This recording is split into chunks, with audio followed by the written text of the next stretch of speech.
What's up, everybody? Welcome back to Soft Fab Garage. Today I'm going to show you how to do a super simple rear sway bar quick disconnect on an XJ Cherokee.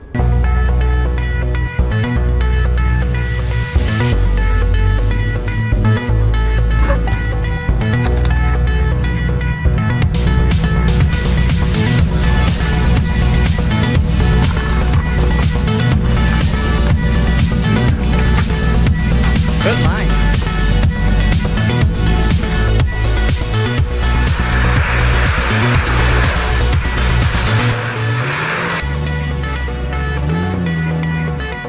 Oh, buddy.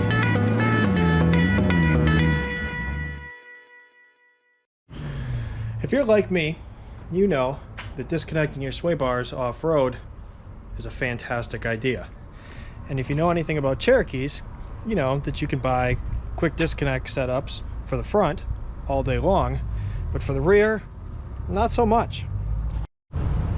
I have scoured the interwebs and I have yet to find anybody who offers a rear disconnect setup for the XJ, and I actually haven't found anybody who even sells an aftermarket link for this, just because it's a super weird style. You've kind of got this bushing that wraps around the bar here, and then a normal style on the bottom here through your bracket, and nobody makes longer links or disconnects or anything aftermarket really. Now there are options for other sway bars back here which give you a little bit more options for links, but if you're not doing that, you're kind of limited as to what you can do. So I had to pull this apart the other day to measure some shocks, and I figured if I've got it apart, I should just make myself some disconnects. And here is my disconnect. That's it. This is a simple 1/2 inch hitch pin. This one's a little on the long side. It's just what I had locally here. This is a 4.5. You probably could get away with a 2.5 or a 3, but the extra length doesn't really make a difference for me. We're gonna run them from the inside straight through like this, and then our little pin will go through. Then when you need to get them out, even if there's pressure on them, you got a nice big handle. You can pry off of it, you can smack on it, you can pull on it. Should be totally fine. And if this does get in the way a little bit, I can always get a shorter one or even drill another hole in it. Now, the problem with this is that the bolt that goes through here, which I broke bringing it out, which is half of the reason I'm doing this, that's a 12mm bolt.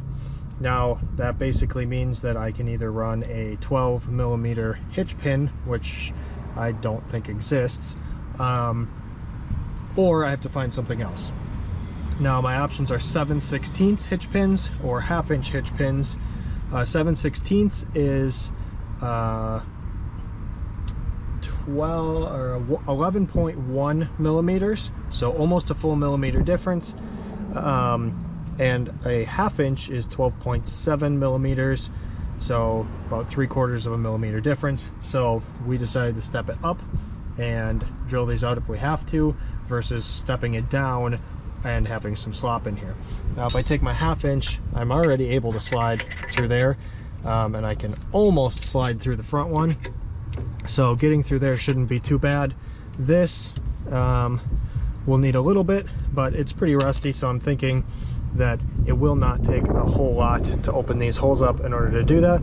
And that's really all about it is just open these 2 holes up and open up this sleeve just a little bit, less than a full millimeter, and you should be able to run your 1/2 inch right on through.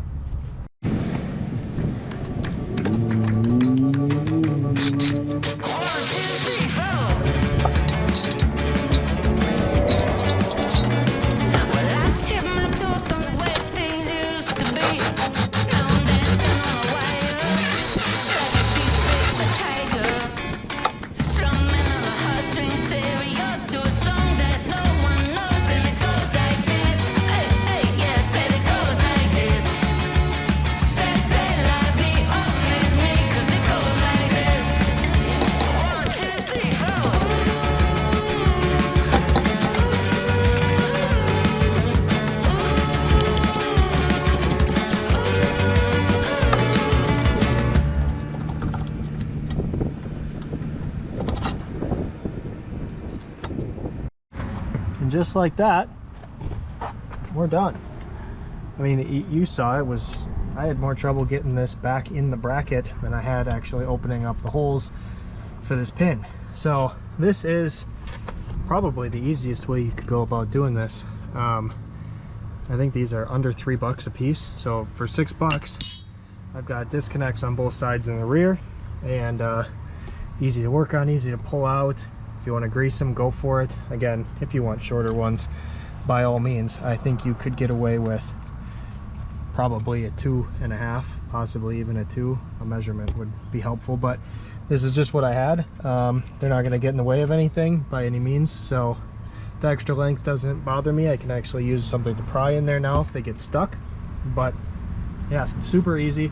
I'm going to go ahead and do both of them, just because sometimes it's easier to get to one side. Sometimes one side has weird leverage on it, and with how short these links are, a lot of the time you can get away with just pulling one link off, like especially on the front if you have long links.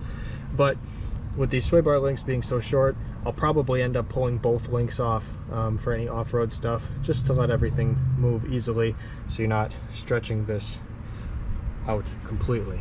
So yeah, that's I'll throw a link for some of these in the description. I'll take a measurement and throw the ones that I have here, and then also a shorter length in the description.